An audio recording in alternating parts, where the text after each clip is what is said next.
Hey folks, and welcome back yet again to the Film in Vermont podcast. If you're listening in a sequential manner, it's been a few weeks since we've had a podcast release, and that just is the ebb and flow of life. It's August here in Vermont right now. It's been hotter than hell, and we need some time to weed the garden and swim in swimming holes and kind of enjoy all that our wonderful home has to offer. So, that being said, I'm super excited to be back with this conversation today with Riley Parrish Allen. Riley's credits span everything from director to producer, VFX supervisor, sound recordist, production designer, and so much more. She truly wears so many hats, and as she so eloquently put it in our conversation, at the heart of it all, she is a storyteller. And that's exactly what her next project is, the story of the Lumiere building in the Lost Factory. The Lost Factory will follow the story of Hugo Martinez Casson and how he really unearthed the fact that this building with so much rich history in cinema and color photography existed right under our noses in Burlington, Vermont. Building really was the birthplace of the autochrome process in the Americas and how we see movies and photography today. It's a story that filmmakers, photographers, and really universally anyone could latch onto. As Riley and I discuss in our conversation, film and movies is something that is universally loved by everyone, right? It doesn't really matter if you love docs or if you love narrative features or whatever it may be. Film is something that connects us all in such a really wonderful and beautiful way. And I truly enjoyed our conversation. I'm really excited for this project. I'm really excited to see how it takes shape, and it was really great to catch up and meet Riley and talk about all that she's up to with this project and what the future looks like for her. All right, enjoy.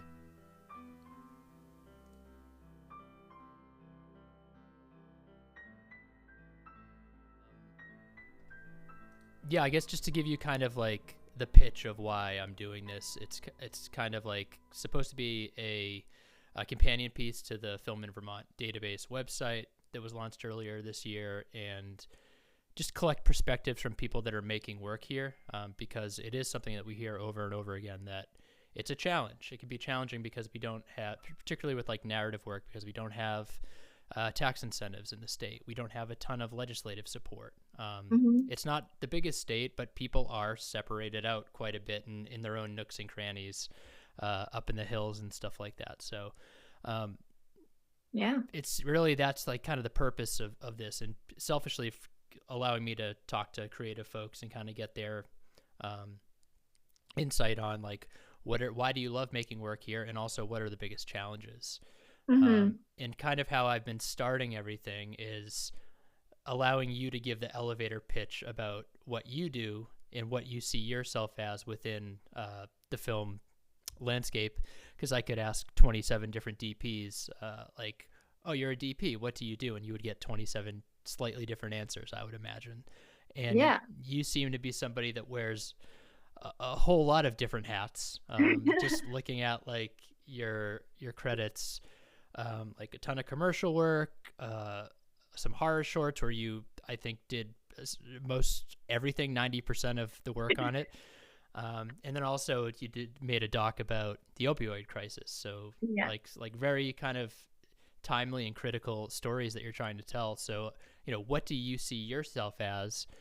And, like, do you have a specific sandbox that you like to play in particularly, or does, the variety kind of scratch an itch depending on what the project is? That's a really good question. Honestly, I love the variety in filmmaking. I love taking on different roles. I started off in post-production. I went to school for film at Quinnipiac University, and since that was kind of like online for some of it because of COVID, I did get more into the post-production side of things and VFX as well.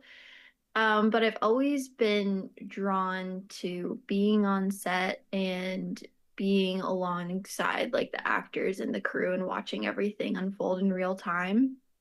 And so I kind of eventually started to want to direct more and produce and just get on set whenever I could. And I ended up moving to New York City because I couldn't find that many opportunities in Vermont. And then, of course, I decided to direct and produce this film, which takes place in Vermont. And I'm also producing another short film that'll hopefully take place in Vermont as well. I consider myself honestly overall just like a storyteller, and I would say I'm most drawn to directing and producing, and producing specifically I think is what I thrive in the most.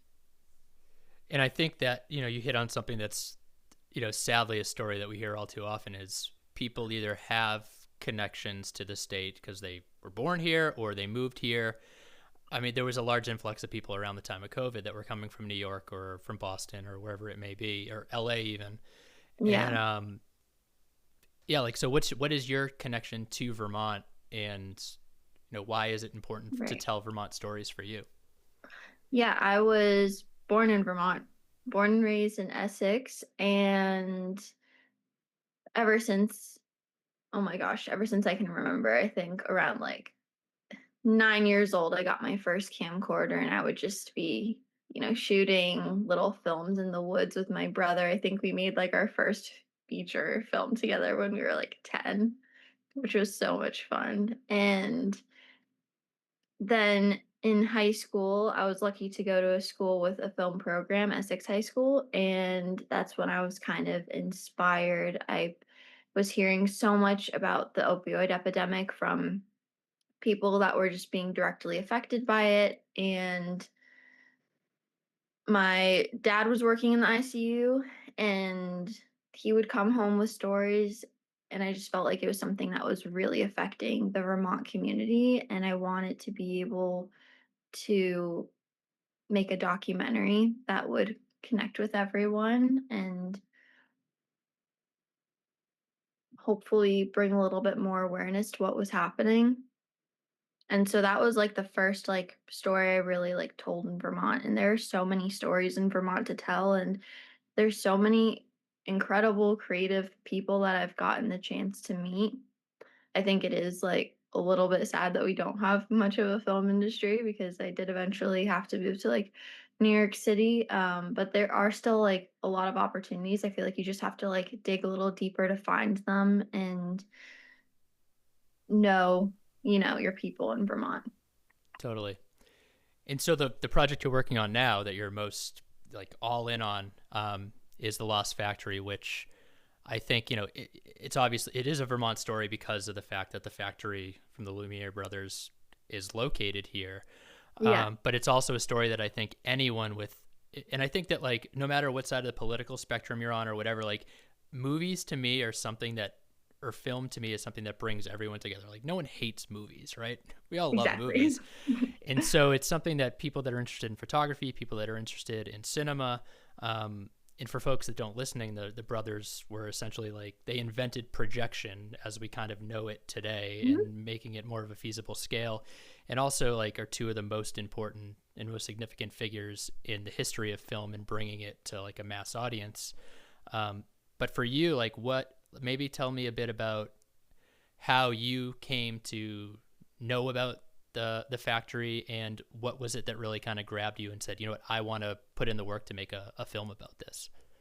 Yeah, around 2 years ago, I stumbled upon a 7 days article written by Chris Farnsworth, and I think the title was like "Local Engineer Exposes the Mystery of the Lumiere Building." And I just thought it was insane. I was like, the Lumiere Brothers here in Burlington, Vermont, out of all places. I was just absolutely blown away and in shock. And I was like, holy crap, this would make like a really good documentary. And at the time, I was actually like moving to New York City, and I was, taking up a lot of like jobs and gigs. And then this year, I finally got the chance to just like settle down and be like, okay, yeah, this is something I really want to put my time in and make happen, because there are, like kind of I said before, there's so many stories in Vermont, but I feel like they don't usually make it to the big screen. And this is one that I was just like, it has to make it to the big screen because it'll interest so many people. There's so much history behind this building.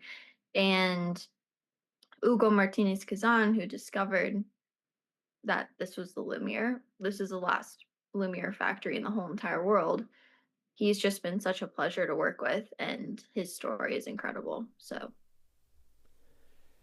So I wanna dive back into like maybe how you met Hugo and like kind of the story, because yeah. the pitch of it is like dramatically unfolding through mystery and discovery, and it seems like no, like the further and further you dig, there's more and more that becomes of the story. But the first question is, I think, a tough one, given like the connection to the foundations and really the birth of cinema being a dream topic for a filmmaker to tackle. Do you feel any sort of pressure in telling that story, or has there been like stress, like, oh, I need to do this right? Oh yeah, there's so much pressure. There's a lot of pressure for sure. I feel like a lot of it just comes like from myself. My community has been like so supporting. I had an event recently in Burlington, and so many community members came and filmmakers, and I have felt like an overwhelming amount of support. My family, my friends, they've all been incredible along this journey. And Ugo, honestly, is he's always like hyping me up, like, Riley, you got this, this is gonna be great, it's gonna work out. But there's a lot of pressure just because um I do want to tell this story the right way. Like, I want to really make sure that Ugo's story is presented the right way. And I mean, we're trying to, this is kind of like a short concept film, is kind of what I'm saying it is, because there's just so much information that it definitely could be a feature. It's just trying to find like the funding to make it a feature that's Right. been like an issue. So we're starting off with a short film, and I think that's like a little bit more manageable. But yeah, definitely a lot of pressure. Right. Or a series, right? That A could be a series could cool, be really right? interesting as well. Yeah. Um, Yeah. so that aspect of it, like where there is so many layers that are continuously being peeled back, is that kind of what you're finding exciting about the project? Like the unknown of like, all right, the further we dive into this, the more we're going to find out about the history potentially, or like another map might come up, or like there was another auxiliary building over on the other side of town, or not knowing. Is that something that excites you about the process of documentary work? Yeah. It's so exciting.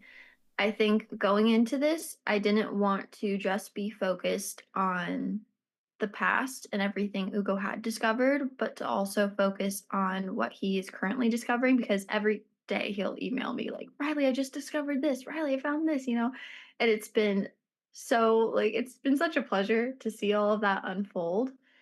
And he is discovering new things about this building every day, and like the autochrome process. And there's just so much to unpack. I think recently he had like called me and said he found a photo, like an autochrome of one of the chemists that worked at the factory, and he had like all of the potato starch dyes and everything laid out in front of him, so you could see like what they were actually doing to make these autochromes. And it was just like mind blowing that he only now recently found that. So like, how much more is there left to discover? And that's definitely something we'll be unpacking in the documentary in Uh real huh. time. That's pretty wild. It's Yeah. very wild. It's gonna. I'm sure Burlington Beer Company is gonna be happy with more people that see the film, be like, oh, we need to go visit this building now. Yeah, right. Especially a lot of filmmakers Yeah. and like historians too. I feel like it'll be interesting to a lot of people. So, like in terms of documentary work, I feel like you can be pretty lean in terms of production, particularly like if you have a place like the Lumiere building where doing talking heads in that space is just, it's a beautiful space. There's beautiful light with those big windows, the brick. It's got a lot of characteristics. Hmm. Um, but like I guess in terms of kind of shifting gears a little bit, in terms of um, trying to tell a story or just generally make a film here in Vermont, what are you kind of finding the challenges to be? Hmm. I would say there's just like not a lot of people in Vermont. It's a very small state. Um, so that when you do like find your filmmaking community in Vermont, it's nice because like everyone knows each other, but it also feels like I would say the biggest thing that I've run into is like finding the right people for my crew and also equipment, I think is honestly the biggest thing. Um, because for a while we were looking at using like an Arri Alexa 35 to shoot this on. And we wanted like a mix pre 3 for like our audio. And obviously we've like shifted since then, but you know, those didn't exist in Vermont. Like I couldn't Right. find them anywhere, you know? And Media Factory is actually located right next to Burlington Beer Company. And they have some equipment that we'll be using for this film. And that's been like a great resource. But there aren't really that many studios and equipment rental houses in the state. Mm-hmm. You also mentioned like finding the right people. Do you feel like that's been a bit of a challenge as well? Just, people that are interested in the story and willing and have the capabilities to do so. Because I think, like yourself, a lot of folks in Vermont, like we're kind of scrappy. Like we have to do everything. Like Yeah. I think a lot of people say when I ask the question about, what would you consider yourself to be? They either say, like you said, a storyteller, or they would say, oh, I just call myself a filmmaker because I do all my location sound. I'm also the DP. I'm also the director. I also do all the research.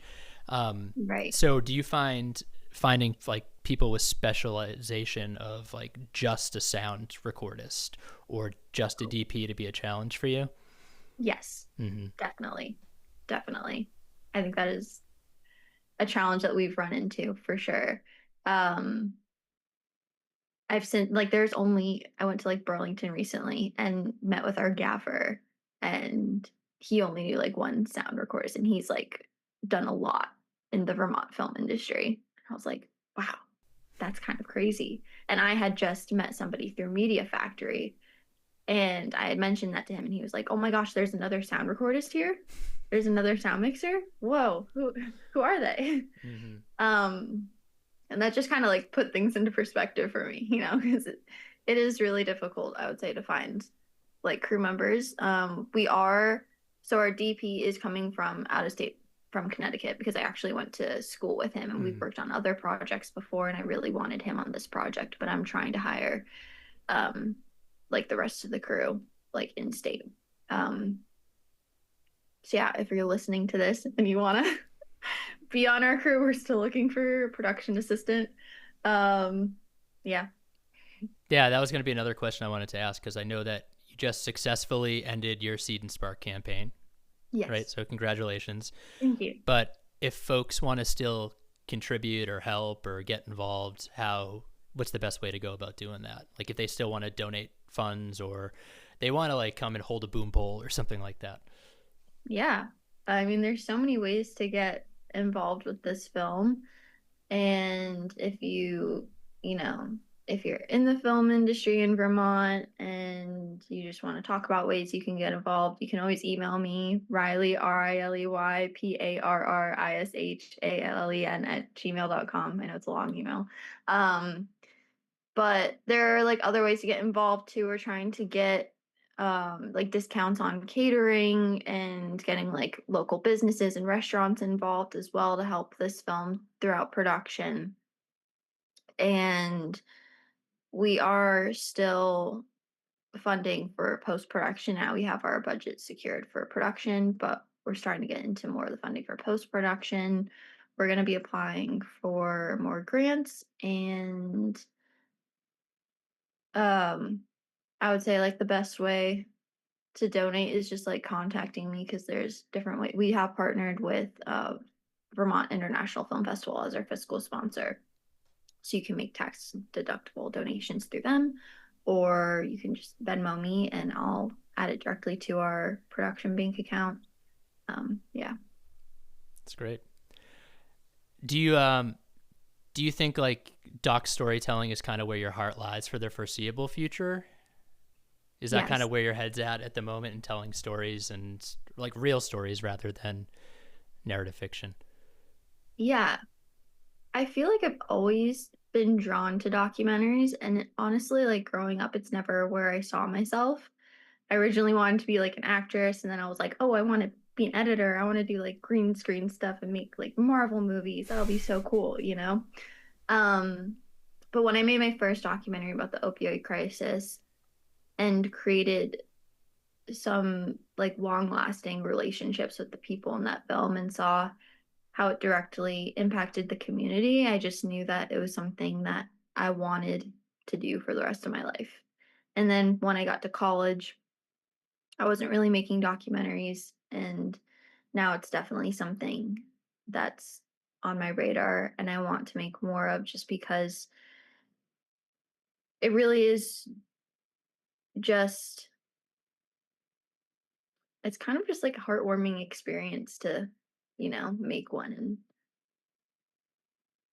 And kind of like with this documentary, the most fun thing has just been like calling Ugo up and like finding more things that he's discovering every single day. But at the end of the day, there's so many stories out there. Like every day I feel like I hear something like, oh my God, that would make a great doc. Mm-hmm. And there are so many stories that don't get to the big screen, and there are a lot of people that like need help bringing their stories to the big screen, and if I can like help them in any way, like I'll feel fulfilled. What do you think, the state or the community here in Vermont could do to make things easier for filmmakers? Like, even if it's like all over the spectrum, whether it's very small, having meetups with filmmakers to kind of spitball what they're working on with each other, to, the state legislator giving loads and loads of money and funding X amount of productions a year, or finding some really wealthy person that would do the same thing. Yeah. I mean, I feel like it comes down to like we just need a film office. I feel like the Film Production Collective is kind of like the film office for the state right now. But I would say like we definitely need like a film office that's being funded like by the state, so people can go there if they, and obviously like tax incentives, and that like comes with like bringing like a film office like into the state. And I think doing that can bring more like out of state productions, which I think may be like scary for Vermont because it is such a small state. Um, but I think that'll be like really helpful, especially for like local Vermonters, and having that resource, which you've already actually done, which has been amazing, is kind of creating this resource for filmmakers where you can like look at other crew members if you want to hire, or like different locations. I think resources like that are just impactful, and they help Vermont filmmakers immensely. And I think honestly, just doing more of that. Yeah. Well, 90% of other states have it Yeah. and they support it. But I think, maybe it's kind of the Vermont way again, like being scrappy and just being like, you know what, this doesn't exist, and so let's make it exist. Or I Right. want to make a film about this thing, and so I'm going to get people I know together to make it happen. But of course, money helps those things to increase your production value and everything else. Right. And it is very interesting too, because like, in those 90% of other states where they do have like film offices and incentives, it does bring in like a lot of like money for the state. Because you're hiring a lot of people, like hiring a lot of locals, and also bringing in, production and giving money to like more local businesses. And I think that is something that like could benefit Vermont, but it is also like scary because, like I said, we're such a small state, and having like big productions come in is kind of huge, and out of the ordinary. Um, but I think at the end of the day, yeah, it just comes down to like supporting like the Vermont like creatives and filmmakers and helping them get their stories out there.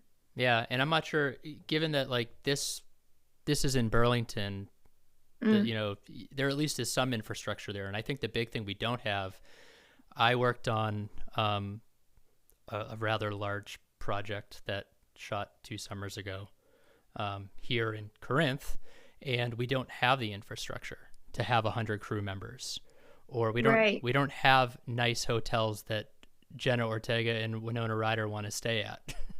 Oh You yeah, know? of course. So like that was the biggest thing that I was having to Hmm. deal with, is like we don't have a hotel here to put up 100 people or whatever. But the thing Yeah. is, you had mentioned like local businesses, the local general store off of that project, they made like 150K more than they normally would have. That's So those, insane. I was yeah, actually there. I wonder if we crossed paths. I had just like heard about it happening and I was like, oh my God, drove my car over. And that was like when the floods were happening too. we had the flood. Yeah, we had the flood at the beginning of the week and the SAG strike at the end of the week. So Yeah, that was insane. it was a That was little, insane to like see the SAG strike just happening like yeah. right there. But that's what Yeah. I think we need. And people in town are definitely willing to share their stories, but until it's like chicken or the egg, like Yeah. you need productions to come here and have success stories to then tell those stories, but people are afraid to come here and do it unless they're Tim Burton and is like, I'm just going to do it, let's do it. Right. And they have all their production trailers that they can bring, so it's not like they need like hotels and but Yeah. How yeah. about, you kind of alluded to this a little bit in using Media Factory, but like what are some other triumphs that you've had in terms of, obviously connecting with Hugo, I think is a huge thing, right? And just being able to tell that story. But what have been some things that you've really enjoyed about the project so far, and being in Vermont and everything? Yeah. When I first kind of decided to make this doc, I think it was back in February that I originally connected with Hugo and I just got his like information after reading the newspaper article. And once we confirmed that we were going to make this documentary, I knew I wanted to just like reach out to Vermont filmmakers and Vermont community members that may have some resources. And Bridget Myers, she connected me to Vermont International Film Festival actually, and I got to meet a lot of filmmakers through that as well, and just kind of, connecting with certain people in Vermont. And of course, like everyone kind of knows each other. It's kind of funny because like at the Lost Factory event, I'd be like, "Oh, do you know this person? Oh yeah, I know them. I know them." Like I mean, the filmmaker community, especially, is just like very small, and so that's been kind of exciting to be able to meet all of these, filmmakers. But I feel like I've just met them in like the Burlington area. And there's just, I mean, I've heard so many, like I've listened to your podcast and there's like so many filmmakers that I've yet to meet and talk to. Um, but yeah, does that answer Yeah, I your think question? so. Yeah, no, and to that point, it's like it almost feels like Burlington is its own little ecosystem, It does, and yeah. it feels like Burlington is where it is, and like Southern Vermont, Brattleboro, there's a whole other collective of people down there that are making things and trying to figure out ways that we can all connect each other and work with each other, or even just Yeah, be like, hey, you're not alone, there are other people here who are trying to right. make things work.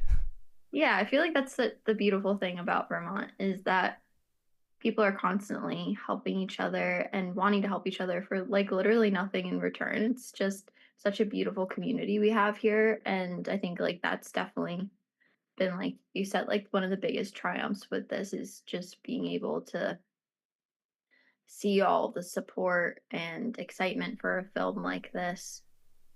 So yeah. And what are your hopes for the film once? I mean, I know it's early and you're still in pre-production and Yeah. you're shooting for a few days this fall, right? Yeah. What are your hopes for it after the fact, and like sharing the story more broadly? Yeah. So we've already talked to Vermont Public and they said that they want to broadcast this film.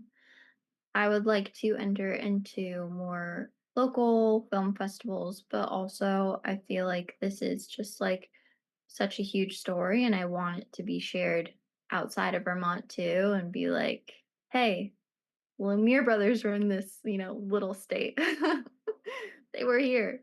Um, and so I'd like to, I mean, the big goal obviously is like submitting to like Sundance and Tribeca. And that's something that I've been trying to do here in New York City is build those connections to try and enter those film festivals, because it is like really all about connections to get into those like bigger festivals, which is really kind of like scary, you know? And, um, but I'm excited to see where this goes. Yeah. Is there anything else that you wanted to kind of hit on about the film, or is the mystery of it a little bit part of the appeal and the allure, do you think? Yeah, I think the mystery is honestly the biggest part of the appeal. Um, when this film comes out, like I want people, you know, just like glued to the edge of their seats, being like, you know, what's going to happen next? What is he going to find next? You know, because there's just constantly something. Mm-hmm. And I mean, I don't want to give too much away, but like at the climax of the film, he finds, well, someone in the film finds a piece of tangible evidence at the factory, which is just mind blowing that I Mm-hmm. can't wait to share with people. Um, but who knows? I mean, locals are uncovering like autochromes in their, you know, attics still. And we're finding all of these like pieces of evidence. Um, yeah, I just can't wait for people to see. Yeah.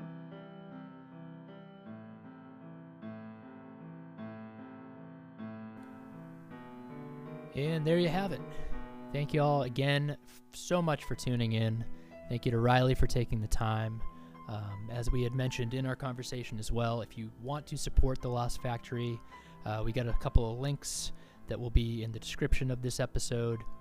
Be sure to check out their social media, their Seed and Spark campaign, which is closed, but there's a lot of information on there. And if you want to get involved, if you want to go and hold a boom pole, or if you are a colorist, or if you are a sound designer, and this sounds like a project that you want to get involved in, reach out to Riley, reach out to the team, and let's continue to make more things here and tell stories and show why Vermont is such a vibrant and wonderful place to celebrate our creativity and make things. All right. Till next time, my name is Brian Carroll. This is the Film in Vermont podcast, and I wish you all well. That was weird. Anyway, take care. Bye.